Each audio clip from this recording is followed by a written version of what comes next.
Hey class, so here we are on the very last one of this unit before we go ahead and do an assessment. Last time we looked at expanding our logarithms. We're going to use those same rules now to work it backwards. We're going to now condense that. So very short notes, let's just jump right in and review those rules and do a few examples.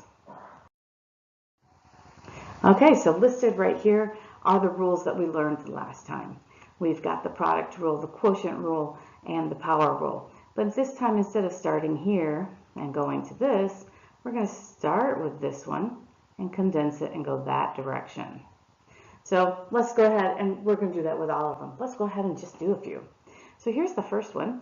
We've got log 25 plus log 4. And remember, look, there's no base, so let's remember that this is base 10.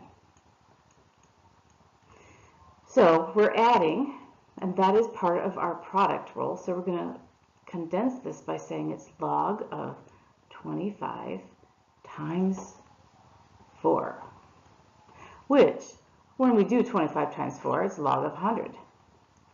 However, we're not quite done because remember, this is base 10. We could rewrite this as log base 10 of 10 squared. So it does simplify to 2. Let's do this next one. Now, when we're looking at this, this is also base 10. And this 7x plus 6 does not condense because they're not separate logs that are being added. This is just the argument here. We are subtracting, so that's going to be, the argument here is going to go in the denominator. So it looks something like this. Log, we put 7x plus 6 in the numerator over x.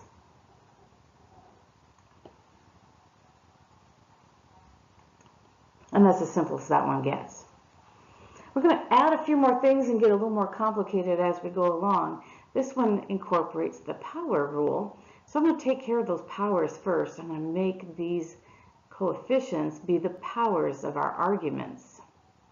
So I'm going to have the natural log of x squared plus the natural log of x plus 5 to the 1/3.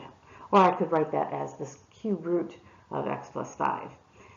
Now I'm going to apply the product rule because that plus means I'm going to multiply those arguments. So in one big fell swoop, it's going to be the natural log of x squared cube root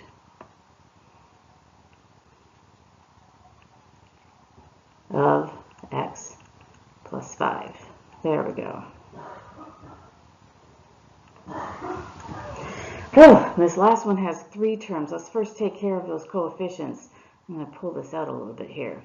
We've got log base b of the 4th root of x minus log base b of 5 squared minus log base b of y to the 10th. Now everything that has a negative sign in front of it is going to be in the denominator. So when I combine this into just one, it's log base b.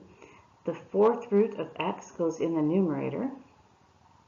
And in the denominator, I'm going to have, now I could write 5 squared, but I can do 5 times 5. I know that's 25.